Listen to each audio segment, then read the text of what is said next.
long before comic books existed. What if I told you that such a figure lived thousands of years ago, endowed with divine powers? My God himself, in the ancient bills of the tribe of Death. Our story begins, not with grand battles for the rise of the king, but with the quiet despair of a woman named Manoah's wife, barren and burdened by the sorrow of her childlessness. Her life was about to be transformed in an extraordinary way one day. As the sun cast long shadows over her village, an angel of the Lord appeared to her. This was no ordinary visitation. It was a divine intervention, promising something miraculous. The angel proclaimed that she would bear a son, destined to begin delivering Israel from the oppressive rule of the Philistines. The message was specific and filled with instructions that would set her son apart from earth. She was to avoid wine and fermented drinks, and anything unclean, for the child would be a Nazirite to God from the womb. This meant her son would lead a light dedication to God, marked by vows of purity and commitment. Nazirites were rare their lives, woven with restrictions that held their spirits as much as their bodies as she listened to the angel. The weight of her past sorrows lifted, replaced by a sense of purpose, and she hurried to share the news with her husband, her heart pounding with excitement. This news would not only reshape their lives, but also alter the course of their people's history. When she recounted the angel's words to the mirror, his reaction mixed skepticism with wonder.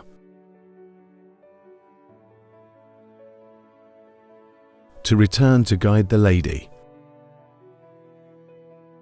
Angel returned, reiterating the instructions and emphasizing their importance. This wasn't just an announcement of birth. It heralded the arrival of a hero, destined to confront the enemies of Israel. As the couple prepared for their son Samson, the community around them remained oblivious to the significance of the child. But for Manoah and his wife, every step was laced with anticipation and reverence.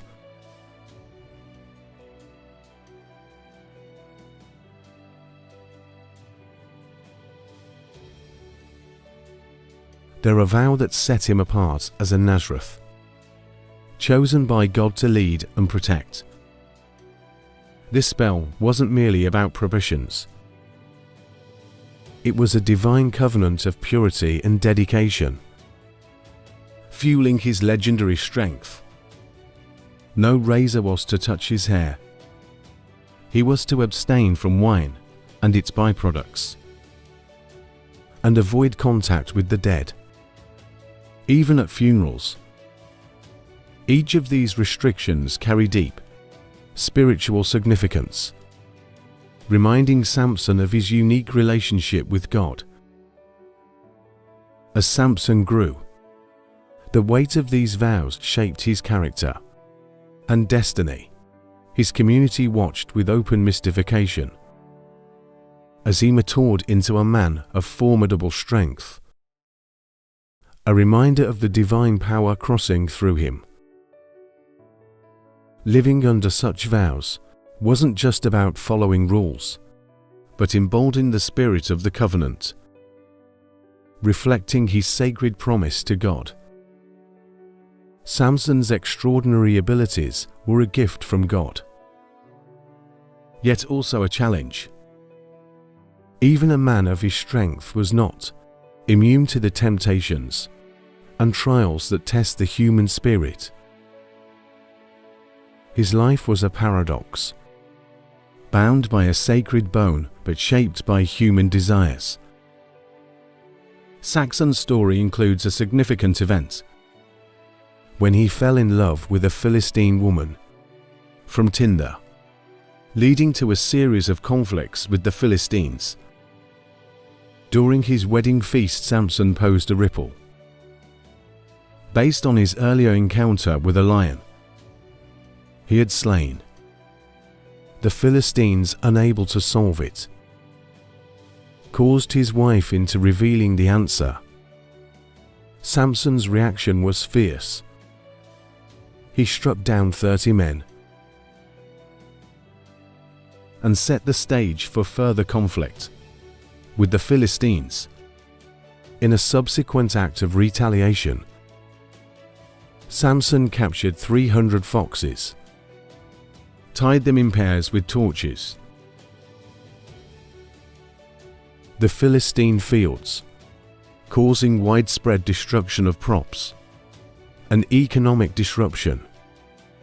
This act was both a tactical strike and a symbolic gesture of his willingness to challenge the Philistine.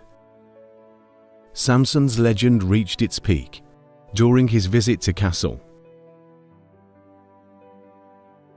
The natural strength by tearing down the city gates and carrying them to a hill, symbolizing that no strong road was beyond God's reach. The tale of Samson and Delilah is one of love. And to see Delilah seduced by the Philistines. Author, discover the source of Samson's strength is of her hair. Her betrayal led to Samson's capture, lightning and imprisonment. A tragic turn in his life.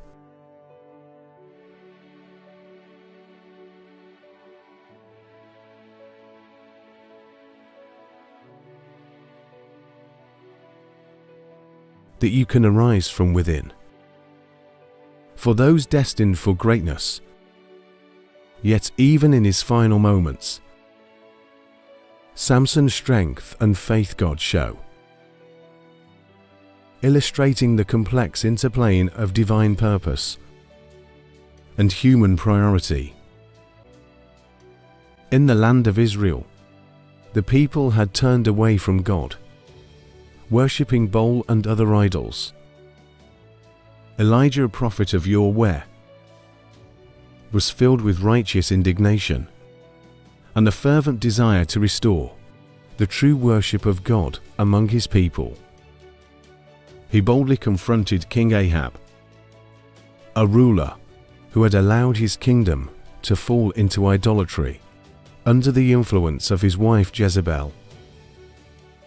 Standing before Ahab, Elijah declared with unwavering conviction, "As the Lord, the God of Israel lives, who myself, there will be neither dew nor rain in the next few years, except at my word."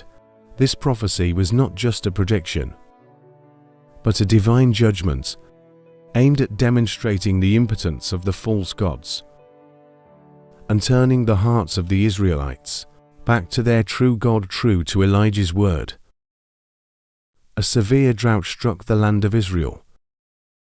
The once fertile fields turned barren, rivers dried up, and crops withered under the relentless sun.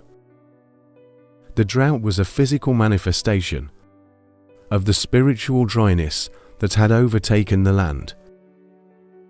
As the people suffered, Elijah was guided by God to a safe haven by the Charis ravine there. In a miraculous display of God's provision, ravens brought him bread and meat each morning and evening, and he drank from the brook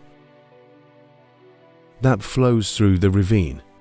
This period of seclusion and divine sustenance served as a time of preparation for the greater challenges that lay ahead, reinforcing Elijah's dependence on God alone. When the brook dried up due to the ongoing droughts, God directed Elijah to the Rephath, a town outside of Israel's borders, to a widow who was also suffering from the famine. As Elijah arrived, he encountered the widow gathering sticks, preparing for what she believed would be her last meal with her son. Despite her dire circumstances, Elijah asked her for water and a piece of bread. The widow, expressing her desperate situation, said, "I have only a handful of flour in a jar and a little oil in a jug. I'm gathering a few sticks to take home and make a meal for myself and my son, that we may eat it and die." Elijah, confident in God's promise, assured her that her flour and oil would not run out until the day God sent rain upon the land. Trusting in his words, the widow made a small loaf for Elijah first, and miraculously, the supply of flour and oil remained abundant, sustaining them throughout the famine. However, the widow's faith was severely tested when her son fell gravely ill and died. Distraught and overwhelmed with grief, she confronted Elijah, questioning why a man of God would bring such misfortune upon her household. Elijah, moved with compassion, took the lifeless boy to the upper room. Where he was staying, he laid the boy on his own bed, stretched himself over the child 3 times, and fervently prayed to God, "Lord my God, let this boy's life return to him." God heard Elijah's prayer, and the boy's life returned to him. Elijah carried the living child back to his mother, who, overwhelmed with joy and gratitude, proclaimed, "Now I know that you are a man of God, and that the word of the Lord from your mouth is the truth." This miracle not only restored the boy's life, but also solidified the widow's faith in the power and goodness of your way. After 3 years of relentless droughts, God commanded Elijah to present himself to Ahab, initiating a direct confrontation with the prophets of Baal. Elijah proposed a dramatic contest on Mount Carmel to decisively determine the true God. He challenged the 450 prophets of Baal to prepare a bull for sacrifice and call upon their God to send fire to consume it.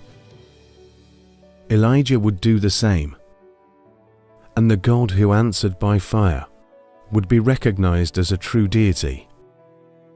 The prophets of Baal called on their God from morning till noon, crying out and performing frantic dances around their altar. But there was no response.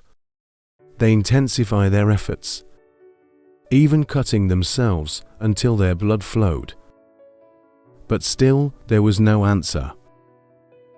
When it was Elijah's turn, he repaired the altar of the Lord, which should be neglected and torn down. Using 12 stones to represent the 12 tribes of Israel, he then arranged the wood, cut the bull into pieces, and laid it on the altar. To further demonstrate the power of God, Elijah instructed the people to pour 12 large jars of water over the sacrifice and the wood, soaking everything and filling the trench around the altar. Elijah stepped forward and prayed a simple but profound prayer. "Lord, the God of Abraham, Isaac, and Israel, let it be known today that you are God in Israel, and that I am your servant, and have done all these things at your command. Answer me, Lord. Answer me, so these people will know that you, Lord, are God, and that you were turning their hearts back again." Immediately the fire of the Lord fell from heaven, consuming not only the sacrifice, but also the wood, the stones, the soil, and even the water in the trench. This astonishing display of divine power left no doubt in the minds of the people, who fell prostrate and cried out, "The Lord, He is God! The Lord, He is God!"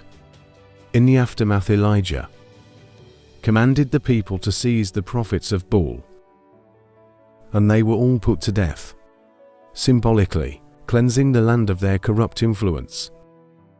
With the prophets of Baal defeated, and the people's faith in you were restored, Elijah told her how to go eat and drink, for the sound of a heavy rain was approaching.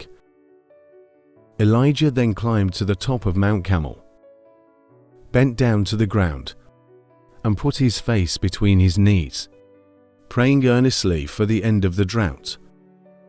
He sent his servants to look toward the sea, and after 7 times a small cloud, no bigger than a man's hand, appeared on the horizon.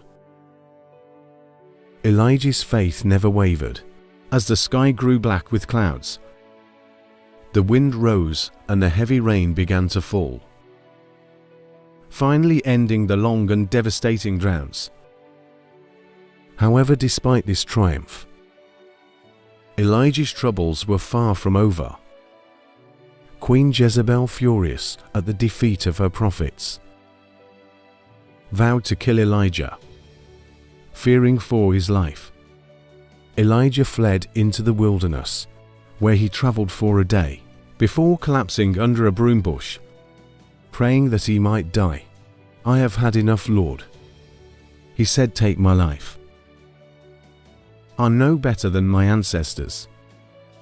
But instead of death, an angel of the Lord appeared to him, providing him with bread and water, and urging him to continue his journey.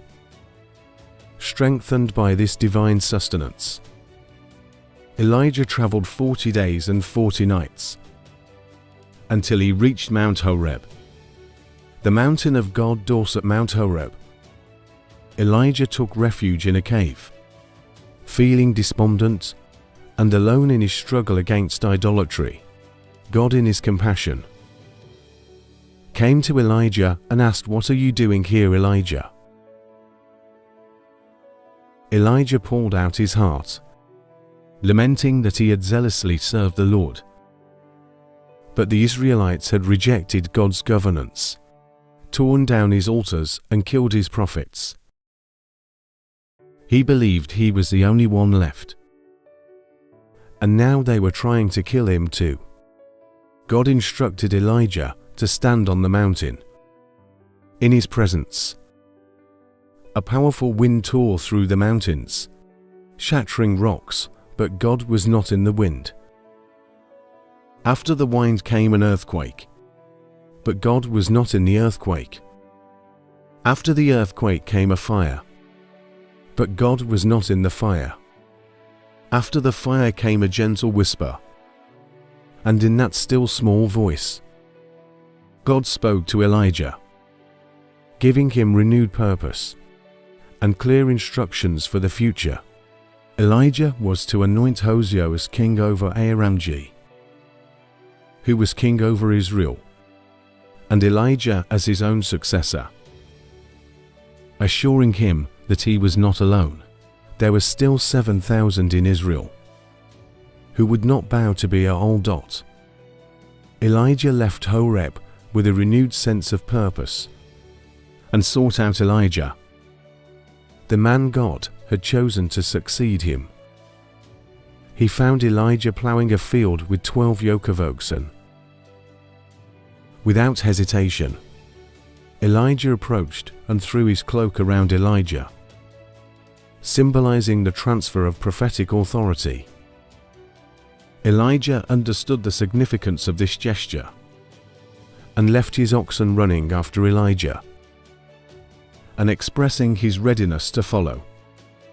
He returned to bid farewell to his parents, sought oxen, and used the wood from the plough to cook the meat, providing a feast for the people. This act symbolized delicious, total commitments to his new calling. He became Elijah's devoted disciple, learning from him and witnessing the power of God.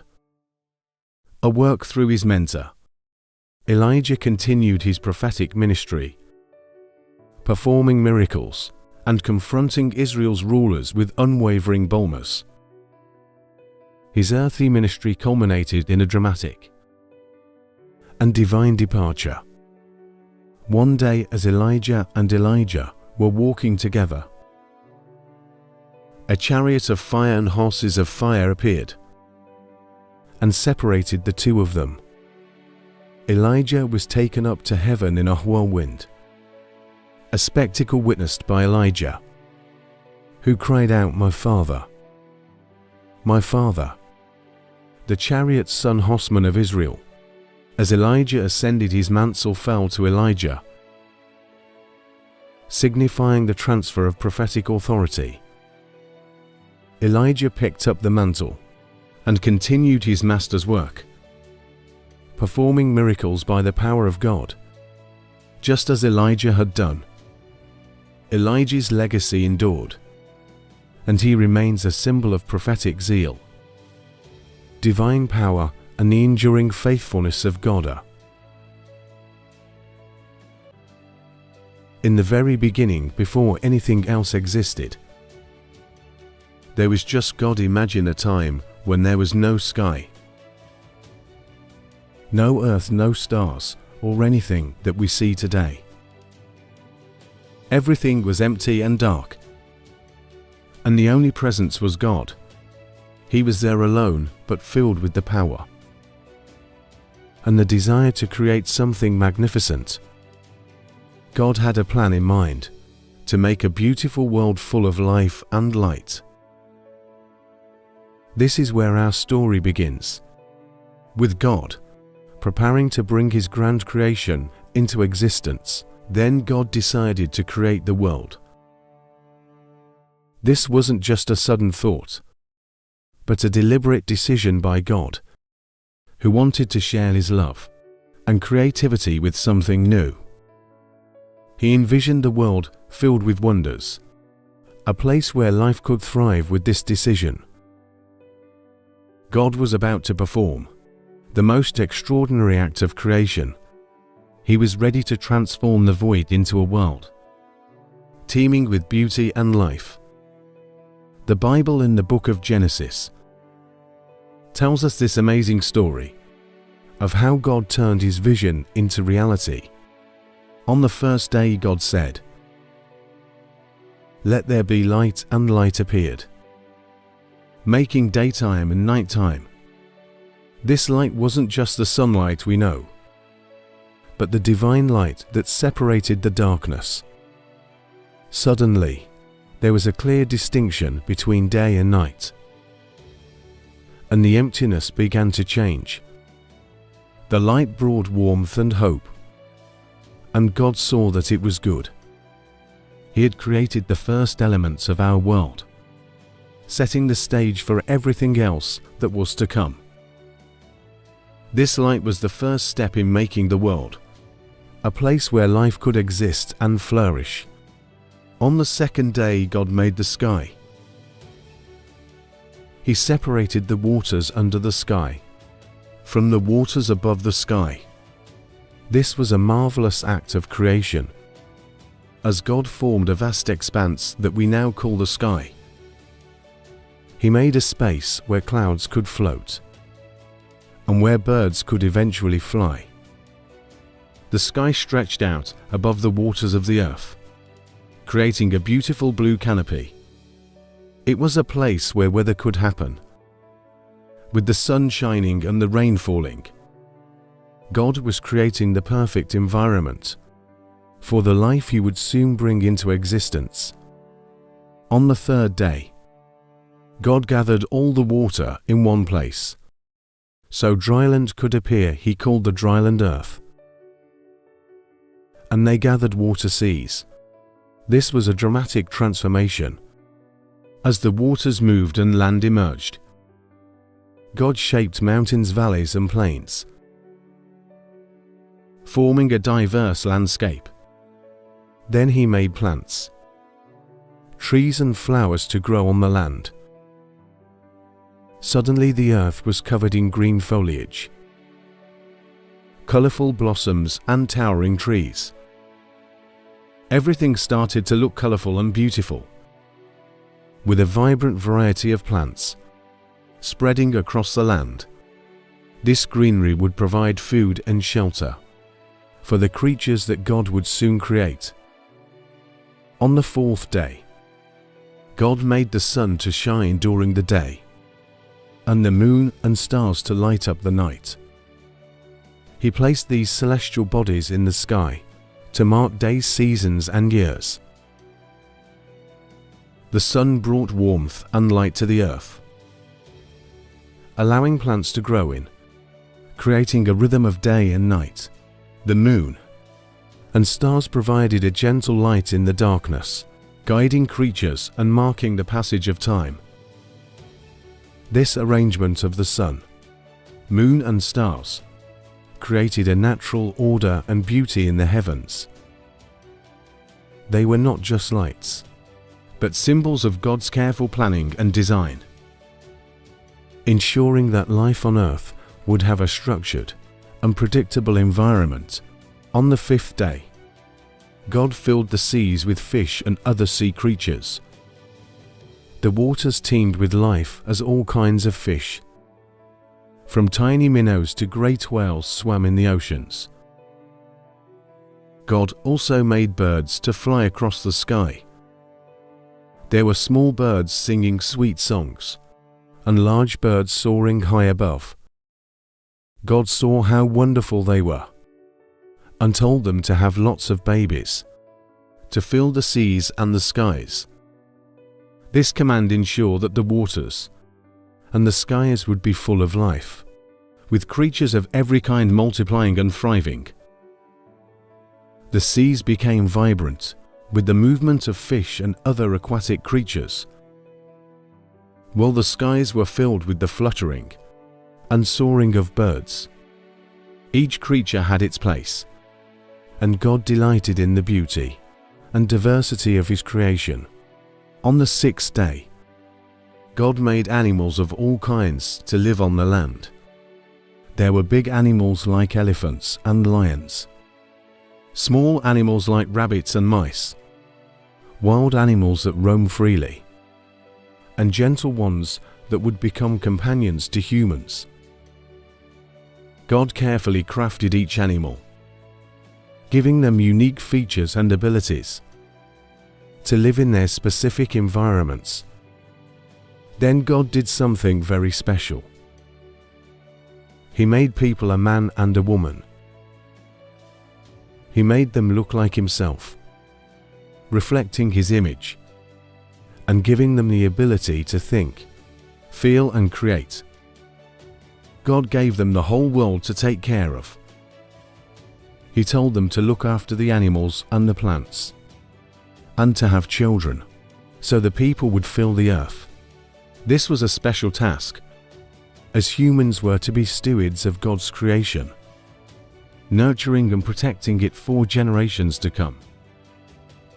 Finally, on the seventh day, God had finished His work of creation and He rested. He blessed this day and made it holy, because it was the day when He rested from all His work of creating. This day of rest was important, showing that even in the midst of creating, there is a time to pause and reflect. God looked at all He had made and saw that it was very good. The seventh day became a day of rest and blessing, a reminder of the completion and perfection of God's work. It was a time to appreciate the beauty and harmony of the world He had created. That's the story of how God created the world in 6 days and then rested on the seventh. It's a story of how everything started and how God made our world with so much care and beauty. It reminds us that everything in the world, from the biggest mountains to the smallest creatures, is part of God's amazing creation.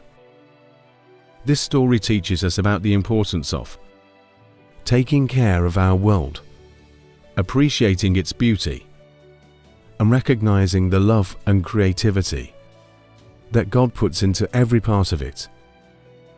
Each element of creation, whether it's the shining sun, the vast oceans, the diverse animals, or as humans, is a testament to God's wonderful plan and His deep love for all He's made.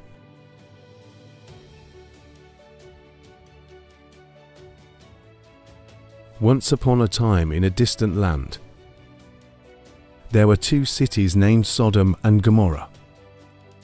These cities were bustling with people, but unfortunately, the people there were very naughty and did many bad things. They were unkind to one another, often fighting and doing things that made God very sad. They didn't listen to God or follow His teachings. They were greedy, dishonest, and hurtful, and their hearts were full of wickedness. The cities were known far and wide for their great sinfulness, and the craze of their wickedness reached heaven. In a nearby place, there lived a good man named Abraham. Abraham loved God deeply and always tried to do what was right. He lived in peace, following God's guidance and teaching his family to be righteous. One day, God decided to tell Abraham about His plan to destroy the cities of Sodom and Gomorrah. Because of their wickedness, Abraham was very worried when he heard this news. He thought, what if there are some good people living there? Would God destroy them along with the wicked? Abraham was a compassionate man, and he believed in justice and mercy, so he decided to speak to God about it. Abraham went to God and asked, will you really destroy the cities if there are 50 good people in them? God listened to Abraham and said, if I find 50 good people in Sodom, I will not destroy the city. Abraham was relieved but still concerned. He thought, what if there aren't 50 good people? So he asked God again, what if there are only 45 good people? God replied, if I find 45 good people, I will not destroy the city. Abraham continued to ask, lowering the number each time he asked. About 40, 30, 20, and finally 10 good people. God agreed each time, promising not to destroy the cities if even 10 righteous people could be found. Abraham felt a bit more at peace, hoping that there might be at least 10 good people in those cities. God then sent 2 angels to Sodom to see for themselves how bad things really were, and if there were any good people there. When the angels arrived in Sodom, they met a kind man named Lot. Lot was Abraham's nephew, and he was different from the other people in Sodom. He believed in God and tried to do what was right. Lot saw the angels and immediately invited them to stay at his house, offering them food and a place to rest. However, the people of Sodom were very bad. That night the men of Sodom surrounded Lot's house. They were angry and demanded to see the visitors, intending to hurt them. Lot was very worried and tried to protect the angels. He even offered his daughters to the angry mob, but they refused and tried to break down the door. The angels quickly pulled Lot back inside and struck the men outside with blindness, so they couldn't find the door. They then told Lot about their mission. We are sent by God to destroy this city because of its great wickedness, they said. They warned Lot to gather his family and leave the city. Immediately, The angel said, "Take your wife and daughters and flee. Do not look back and do not stop anywhere in the plain. Escape to the mountains, or you will be swept away." Lot hurried to tell his family, but his sons-in-law thought he was joking and didn't believe him, so Lot, his wife, and their 2 daughters ran away from the city as fast as they could dart. As they were running, God sent a rain of burning sulfur from the sky. The cities of Sodom and Gomorrah were engulfed in flames, and everything in them was destroyed. The buildings, the people, and even the plants. It was a terrible sight. Lot's family was safe, but as they fled, Lot's wife disobeyed the angel's warning. Curious and missing her home, she looked back at the burning city. The moment she did, she was turned into a pillar of salt.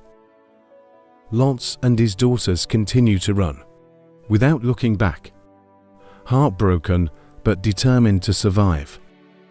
Finally, Lot and his daughters reached safety in a small town, and later they moved to a cave in the mountains to live. They were safe from the destruction, but they would never forget what happened.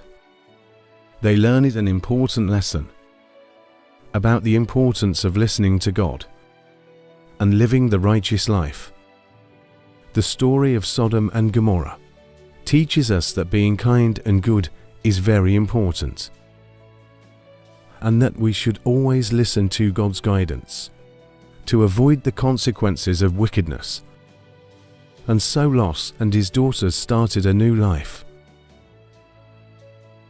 always remembering the tragic end of Sodom and Gomorrah and the lessons they learn at the end.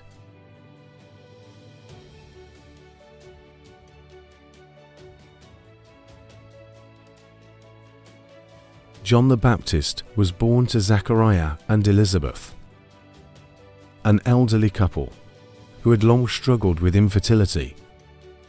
Their situation was seen as a significant blessing and miracle when the angel Gabriel appeared to Zachariah in the temple, announcing that their son would be a pivotal figure in preparing people for the coming of the Lord.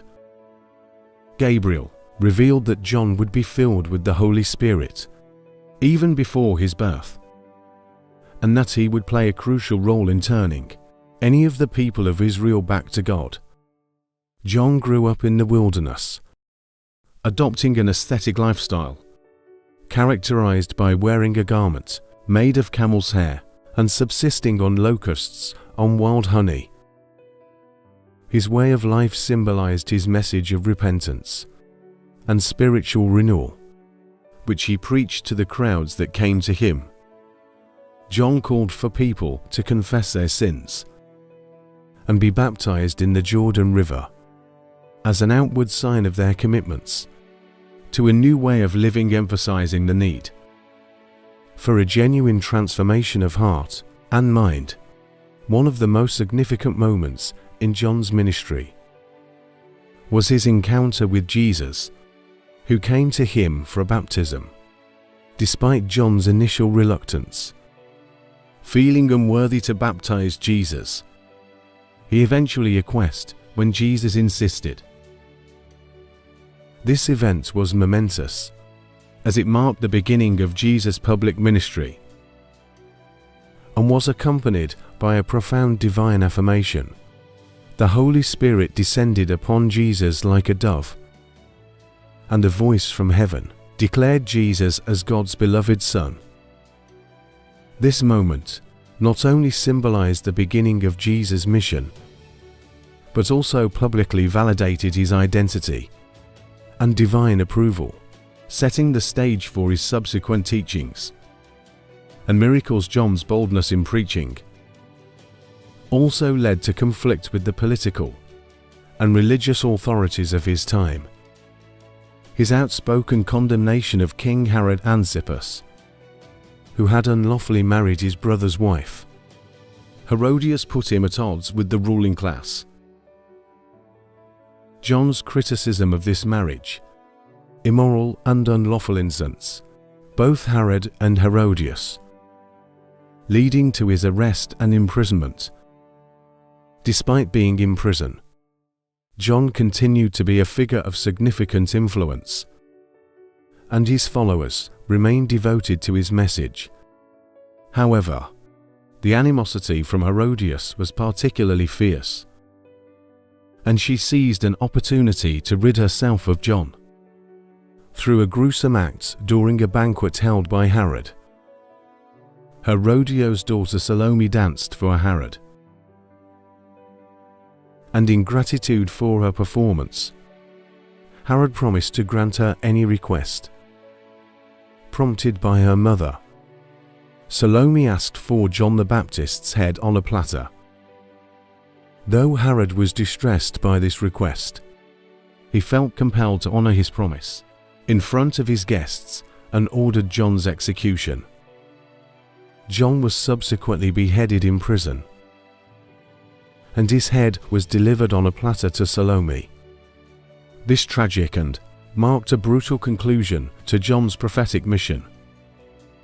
Yet his legacy endured through his pivotal role in preparing the way for Jesus and his enduring message of repentance and spiritual readiness. John the Baptist is honoring Christian tradition as a vital precursor to Jesus, bridging the Old Testament prophecies with the New Testament revelations. His life and message emphasized the importance of repentance, moral integrity, and preparation for the coming of the Messiah, cementing his place as a significant and revered figure in Christian history.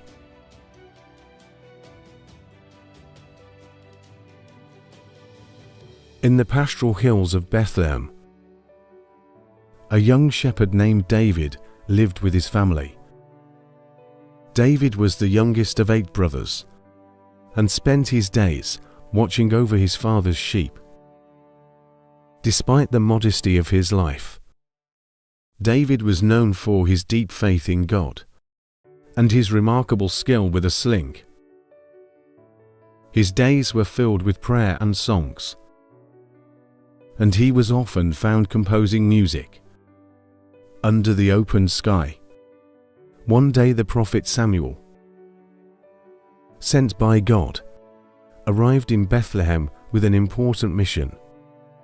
God had grown displeased with King Saul of Israel because of his disobedience. Samuel was instructed to find a new king from among the sons of Jesse, David's father. Samuel met Jesse and his sons, but God did not choose any of the older, more impressive brothers. Instead, God directed Samuel to the youngest son David, who was still tending the sheep. Samuel anointed David with wool, signifying that he was the chosen one to be the future king of Israel.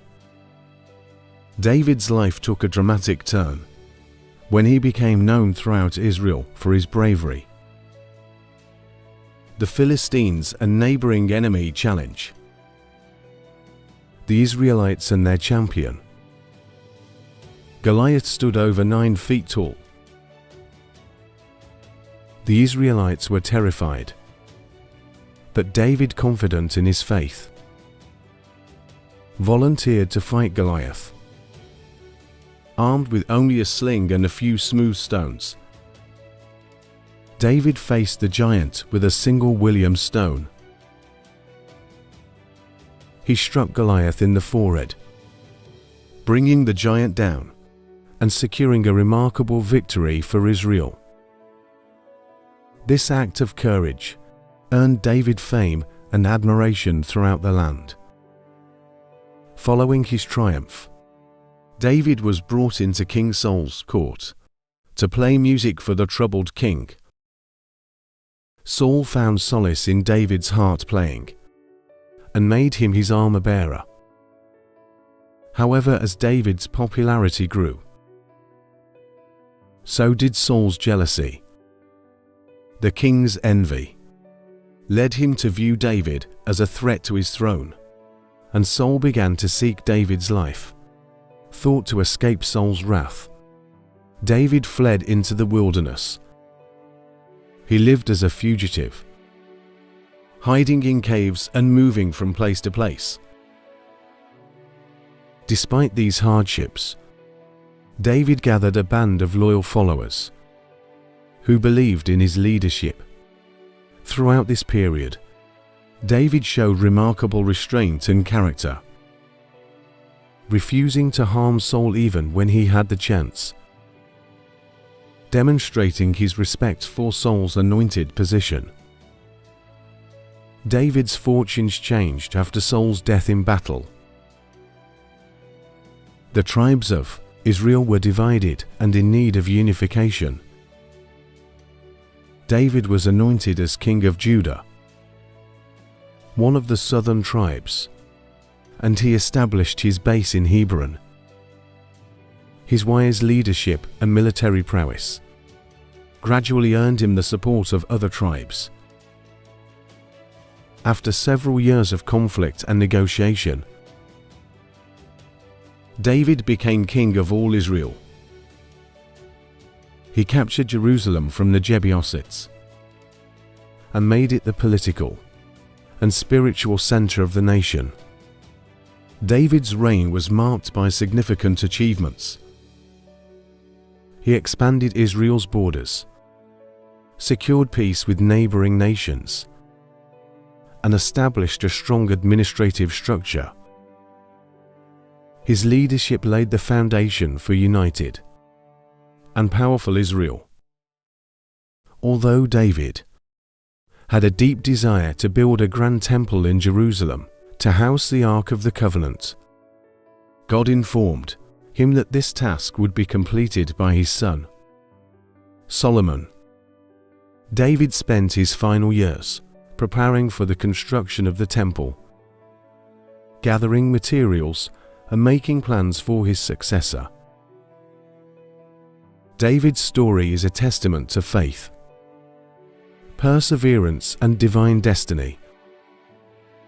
From a humble shepherd boy to a revered king, his life reflects the journey of a leader, chosen by God to fulfill a great purpose and leave a lasting legacy for the people of Israel.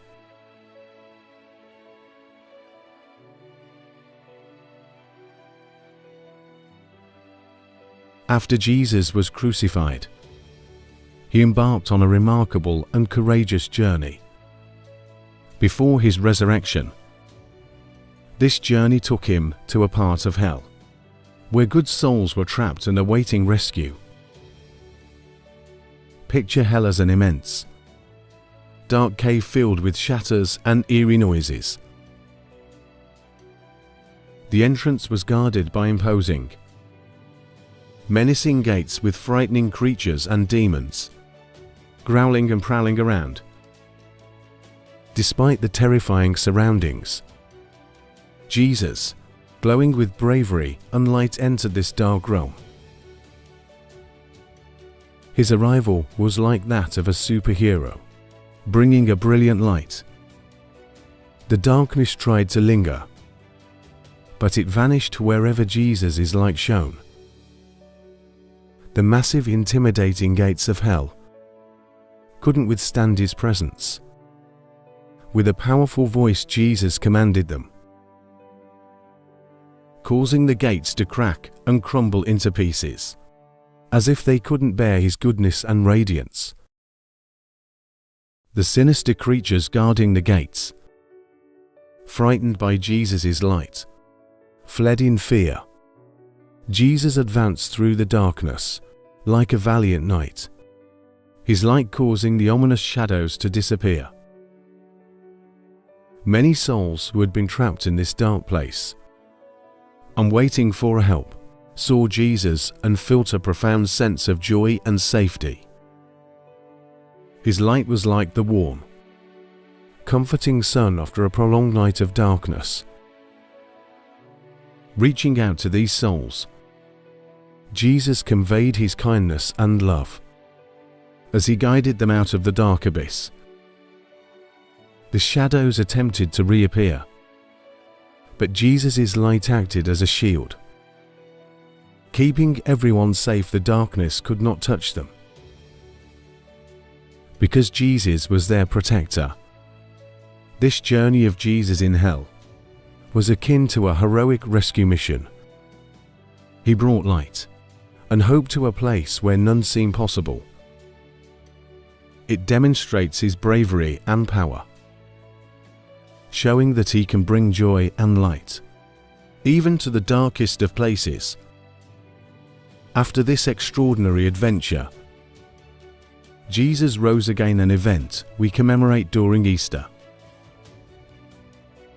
It's a time to remember how Jesus conquered darkness and provided everyone with the opportunity to reach heaven.